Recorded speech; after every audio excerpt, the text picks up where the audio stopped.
Welcome back to the Gee and Ursula Show. I hope your week is off to a great start. Realistically, many schools will not have younger kids back in the classroom by spring break, which is just a couple of weeks away. And as of right now, there are no clear plans for public schools to bring back the older kids.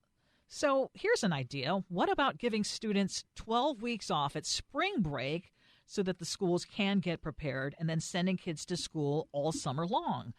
That's what Republican State Senator Brad Hawkins of Wenatchee is proposing, and he joins us now on the Gee and Ursula Show. Good morning, Senator. Good morning. Thank you both for having me. And thank you for joining us. So just first of all, explain what your bill would do and why you're proposing this now. Well, really, I was just proposing this concept in a statewide news release, which basically, since our state is unfortunately so slow in getting school employees vaccinated, and a lot of schools are sort of resisting returning to full operations, and the state continues to invest so much every day in our K-12 education system statewide, I was just proposing a break swap where school districts could swap their spring break with their summer break, as you mentioned, and that would give school employees an opportunity to get vaccinated.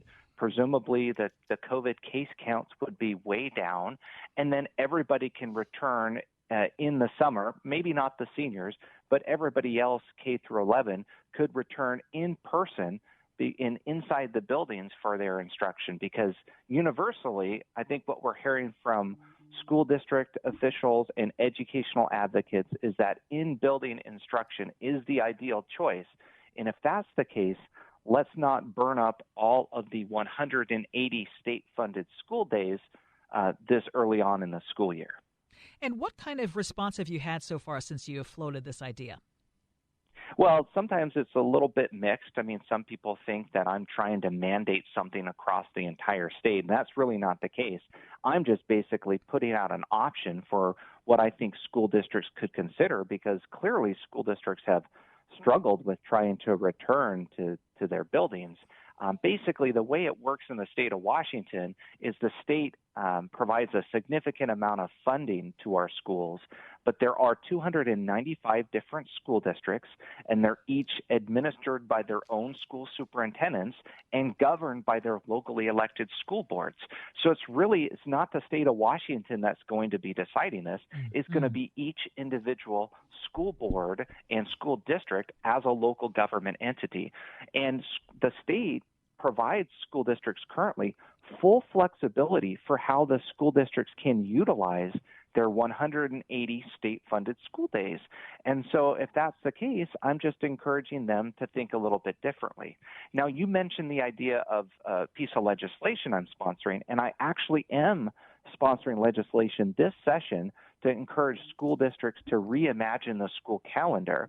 But my bill is more geared towards a longer term. That's Senate Bill 5147. It's possibly going to be approved today in the Senate's Ways and Means Committee, and it creates incentive for some school districts, not all 295, but some school districts to pilot a longer school calendar for spreading their 180 school days over an 11-month school year or a 12-month school year. I think that's much better than a 9-month school year where kids take essentially almost 3 months off every summer, and then there's a lot of reteaching and remediation work every September. And because of COVID, I think now's the time to think differently, not only in the longer term to address learning recovery, but also potentially this year by swapping the breaks. I actually agree with you. And I was going to say, Gee's a proponent. Yeah, I actually agree with you. I do think the 180 days should be spread across 11 months as opposed to 9 months. But let's talk about the decisions that are being made, because right now, neither the governor, the legislature, or the state superintendent can force schools to reopen. There's a lot of people like, oh, why can't Governor Jay Inslee do this and that? And we all know that the control goes down to the school districts. What are your thoughts on whether Washington State needs to have more top-down control of schools instead of leaving it up to the local control? Well, I do support local control. I've always supported local options. I'm actually a former school board member myself. So before I got elected to the legislature, I served for 10 years on 2 local school boards in my district.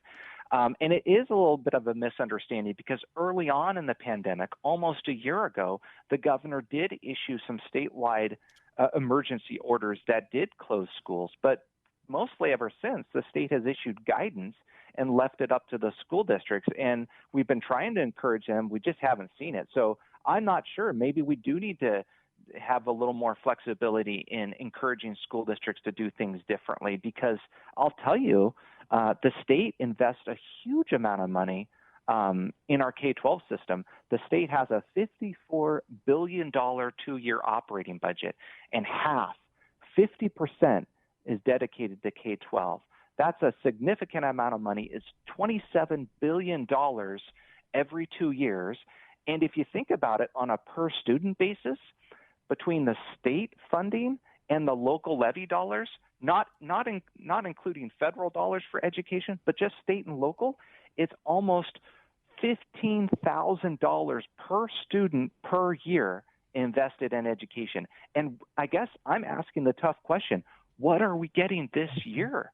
And the impacts to some of these students are going to impact them, unfortunately, perhaps through the remainder of their K-12 experience, maybe even into their K-20 college experience.